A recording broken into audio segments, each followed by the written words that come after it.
Perempuan dan perceraian merupakan fenomena yang sensitif namun sangat menarik perhatian. 74% angka perceraian didominasi oleh gugatan cerai yang diajukan oleh perempuan yang disebut dengan cerai gugat. Namun, menjalani proses hukum gugatan cerai bagi perempuan bukanlah hal yang mudah.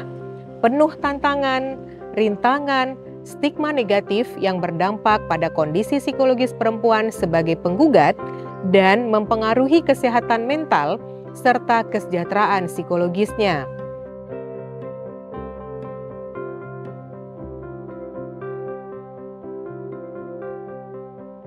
Mahkamah Agung telah berupaya untuk meminimalkan dampak proses hukum terhadap perempuan dengan adanya Peraturan Mahkamah Agung Nomor 3 Tahun 2017 tentang pedoman mengadili perempuan berhadapan dengan hukum.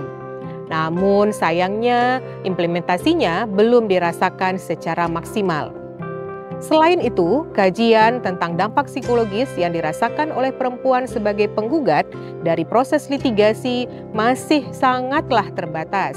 Oleh karena itu, penelitian ini mengkaji tentang dampak psikologis yang dirasakan dari proses hukum atau litigasi ditinjau dari perspektif jurisprudensi terapeutik dan melakukan aksi intervensi pemberdayaan psikologis pada perempuan inisiator perceraian. Penelitian ini menggunakan metode exploratory research yang dilakukan dalam 4 tahapan, yaitu yang pertama, eksplorasi dampak psikologis proses hukum dari perspektif jurisprudensi terapeutik yang melibatkan 15 orang perempuan inisiator perceraian, yang dilakukan dengan teknik wawancara mendalam yang menghasilkan sejumlah tema. Hasil eksplorasi menunjukkan bahwa perempuan inisiator perceraian merasakan dampak psikologis, yaitu dampak terapeutik, yang terdiri dari yang pertama, memperoleh legalitas hukum, dan yang kedua adalah bebas dari penderitaan.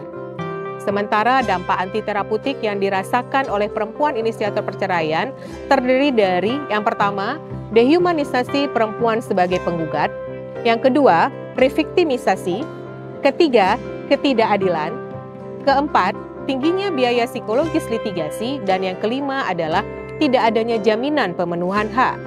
Tahap kedua yang dilakukan adalah penyusunan rancangan aksi intervensi pemberdayaan psikologis yang diberi nama Perempuan Tangguh.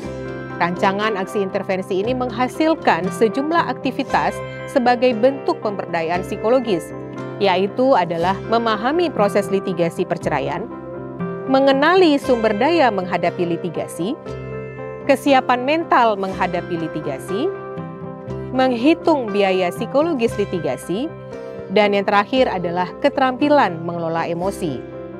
Selanjutnya dilakukan tahapan penelitian ketiga, yaitu melakukan aksi intervensi perempuan tangguh sebagaimana rancangan sebelumnya pada 8 orang perempuan yang akan dan sedang menggugat cerai melalui pengadilan agama.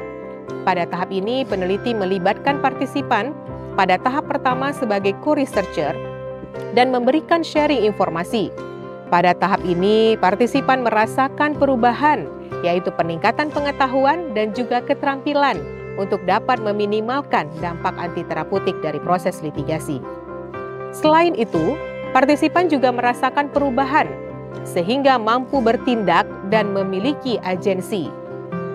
Selanjutnya, tahap terakhir yang dilakukan adalah tahap penelitian keempat berupa penyusunan policy brief yang berjudul Kesehatan Mental Perempuan dalam Litigasi Perceraian yang diharapkan sebagai saluran untuk menyampaikan suara-suara perempuan inisiator perceraian.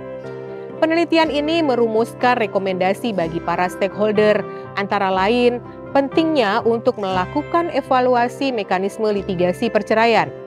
Berikutnya adalah pentingnya untuk menyediakan layanan psikologis di lembaga pengadilan. Selain itu, perlunya juga pelatihan sensitivitas gender bagi hakim. Lembaga pengadilan juga penting untuk melakukan pemetaan beban kerja hakim agar dapat menjalankan tugas dengan maksimal. Para aktor hukum termasuk hakim juga diharapkan dapat melakukan peningkatan literasi kesehatan mental dan bagi para stakeholder lainnya dapat melakukan adopsi modul pemberdayaan psikologis serta bagi media penting untuk memperhatikan proses penyajian berita yang berimbang terhadap permasalahan perceraian kepada masyarakat. Hasil penelitian ini diharapkan dapat membuka ruang bagi sistem hukum untuk lebih empatik dan memulihkan, bukan hanya sekedar mengadili. Perempuan bukan sekedar subjek pasif dalam proses hukum, melainkan individu yang memiliki hak untuk memilih, menentukan, memperjuangkan kesehatan mental dan kesejahteraan psikologisnya. Harapan saya pendekatan ini dapat mendorong perubahan paradigma praktik peradilan agar lebih responsif terhadap aspek psikologis para pihak, khususnya perempuan.